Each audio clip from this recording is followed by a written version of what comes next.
We're live. Okay. Hello, welcome to the Mayor's Office. I'm Mayor Kafusi. I'm here with Isaac Paxman and Wayne Parker, who are my left and right hand man that I depend on, and we are here to address the current situation that's going on in the city of Provo concerning the Freedom Festival, also our non-discrimination clause that we implemented yesterday or the day before yesterday, and basically answer questions that we've been pulling off social media and off my cell phone and voicemails, and try and get you the answers and give you a little bit of a feel of where I'm at and where the administration is at with this. So let's go ahead and start with our first question. Okay, tell us a little history of Provo and the Freedom Festival Parade and its relationship and how we are where we are today. Okay, so I thought this would be a great one for Wayne. He's got the institutional knowledge. He kind of knows the history. So this dates back about 40 years, I think, when the city used to run a 4th of July festival. It was, I think, probably maybe during the George Stewart era, is when I recall, maybe back in the 80s or 90s. When a nonprofit organization was formed to actually run the festival. And that a number of events that the city sponsored as a part of their festival were taken over by this nonprofit group under contract between the city and what has now become America's Freedom Festival at Provo. And so the parade at one point in time, many years ago, was operated by the city. That was then delegated under contract to America's Freedom Festival. And so since that time, the city has been a sponsor of the Freedom Festival, one of the principal sponsors, not the only one. And we have an actual contract for services between us and the Freedom Festival organization to run events that are associated with Provo and its community. So a little bit of a follow-up there. So why has the city funded the festival and covered the costs of the city for the parade? We take a run at that one? yeah, you go ahead and take a run at it, and I'll fill in when it comes to the new era of the new mayor, what I've done with it. Perfect. So the city enters into sponsorship agreements with a variety of organizations that do events in Provo. So we, for example, contract with the Utah Valley Marathon. We have sponsorship agreements with a variety of organizations, including the Freedom Festival. We enter into those agreements largely because we want the economic benefit that they create. And so when Freedom Festival holds its events, the parade brings 300,000 people to the city. Those 300,000 people go to our restaurants, shop at our stores, and so many other entities that we contract with really are about trying to stimulate the tax base and make Provo a place that visitors want to come. And so each year we do an economic analysis that looks at what the Freedom Festival generates in terms of tax dollars directly to the city versus what the city's contribution is. And so our reason for sponsoring the Freedom Festival and some of these other events really are about generating economic activity in the city. With a large emphasis also on, I mean, the Freedom Festival is an amazing. If it was just dollars and cents, that would be one thing. But it's also what it brings to the community. I think a lot of people appreciate what the Freedom Festival does. It's the kind of entity, and it's largely run by volunteers. That a lot of cities would do anything to have this kind of event going on, not just for the economic boost, but also just for the good it does for the community and the rallying point it becomes and that type of thing. So what was your intent going into the negotiations of the contract this year? So I'll take this one, and then I'll defer a little bit to Isaac on the legal side of it. The whole purpose when I took this seat about 6 months ago was, as these contracts have come across my desk, I've really tried to take a deep dive into them and to really figure out what our tie-in is, what the financial tie-in is, and I shouldn't say burden on the taxpayer, but what is the expectation from the taxpayer, because I need to know, because I need to make sure that I'm being a good steward of our money. As this contract came across my desk, started to read it, and something that immediately jumped out at me was that it was a 2-year contract, which I'm not a fan of. I feel like when we do contracts where we donate in-kind donation and taxpayers' money, it should be year to year, and they should be evaluated, and we should step back and look at it each year before we sign a new contract. So that was our first change we did. We implemented changing from a 2-year contract to a year-to-year. And one of the main reasons on top of that was I was on the path of inserting the non-discrimination clause, but I wanted to do it right. I wanted to make sure that the legal language was right, that the Freedom Festival understood my direction on this and where we wanted to go as a city with this non-discrimination clause. And we actually have been working on it for months and months. We finally felt like we got to a good place where we could, both parties could agree. I felt really good about it. My team felt really good about it. I felt like it needed to be, it's just like anything. I feel like we can't discriminate against anyone depending on these various traits and characteristics. And I felt like we hit that. But with that said, there's another component to this contract which makes it a little bit of a tricky dynamic.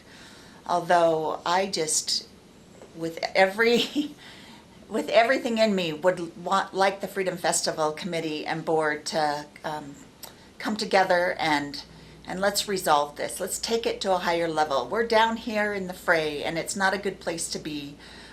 Provo's better than that, and we're better than that. And so my hope is that we can take it and resolve some of this and mend this, because it doesn't feel right to me. It's not setting right. So legally, Isaac, why don't you take it and kind of walk us through? Sure.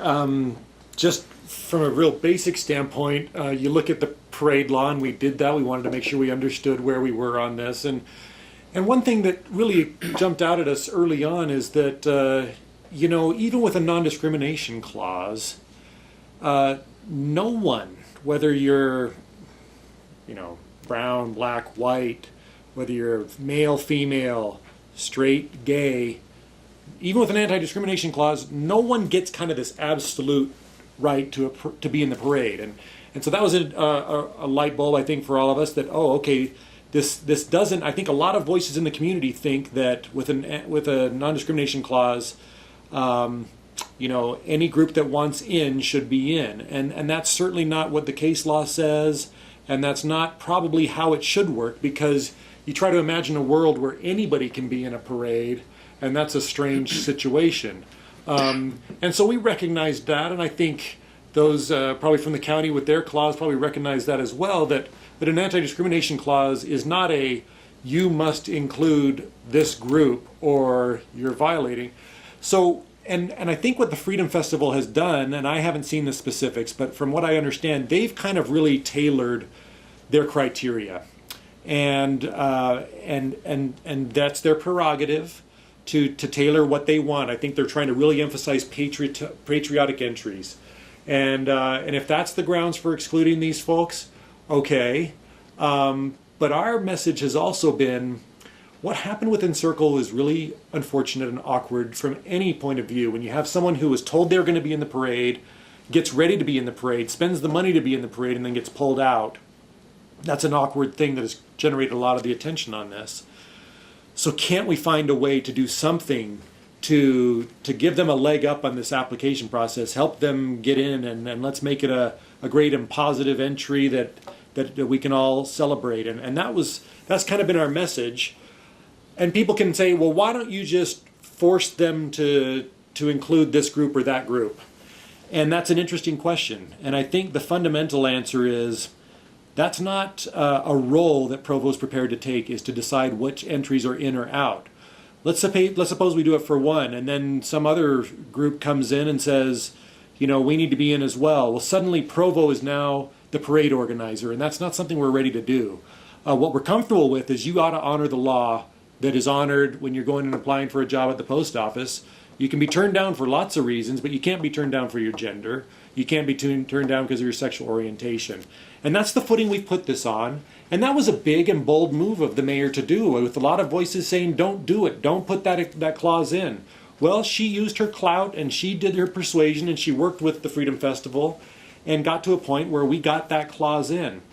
And so I'm proud of the effort that was made there, and think that we've hit it about right on what the law tells us we kind of can and should do, and what practicality tells us we can and should do. With that fundamental idea being, Provo City does not want to become a parade organizer. So we want to let someone else do that, and that's what they do. So that's part of it. Okay. So in light of the new contract with the Freedom Festival and this inclusion of a non-discrimination clause, did the festival violate the contract? That's a really good question. Did they violate specifically the Provo City contract that we just recently signed? Is that the question? Yes. So we'll have to take a look at that. Yeah, we don't have their criteria, and, Yeah, we and need we to- probably need to see it and hear the In Circle's argument or whatever. But from what I've heard from the Freedom Festival, they think that these applications were just clearly outside their criteria, that are fair criteria for anyone.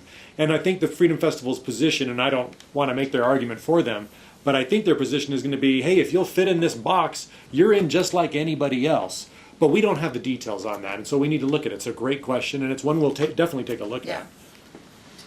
So in light of all that, as a follow-up, are you considering pulling the city's financial contribution to the festival for their exclusion of these groups?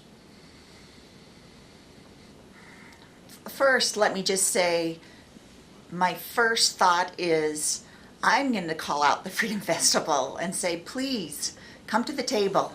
We have got to resolve this. It's time. I would hope that they would be willing to work. I mean, it's not the 4th of July yet. There's still some time.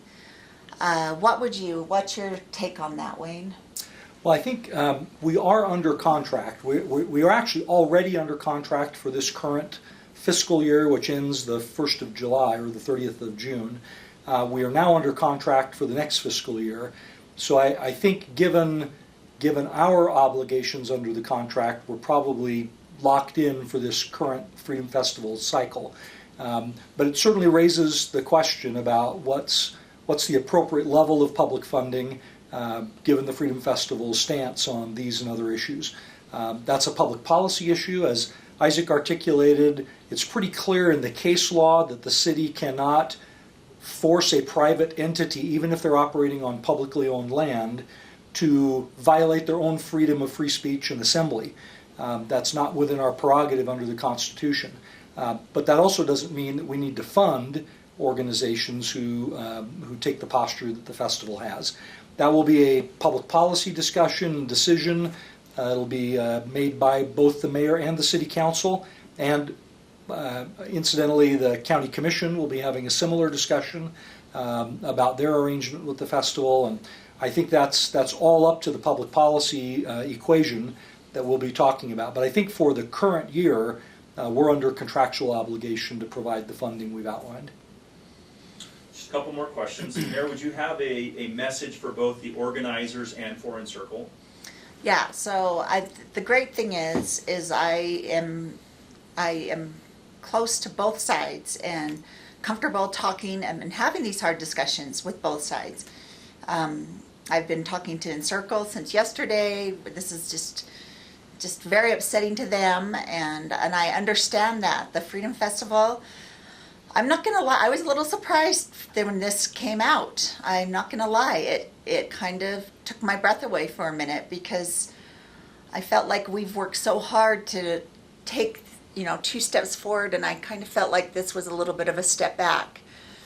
But with that said, I am planning to have these hard conversations and figure out how can we make this work, because Provo's too good. We're above this. We're better than this, and we need to resolve it, or we're going to lose the whole Freedom Festival. We're going to lose the parade. We're going to lose everything, and I don't think anybody wants to see that because it is such a staple for our community. but we do need to figure out how to make it so that we can all work together, and that's where I'll come in. Any final thoughts or comments that you'd like to make to wrap things up? Isaac, do you want to start? I think you just summed it up really well. Okay, Wayne, you Yeah, nothing to add for me. All right, so I'm working on it, and I'll work hard, and we're gonna try and get some movement going on my side over here. So hang in there with us.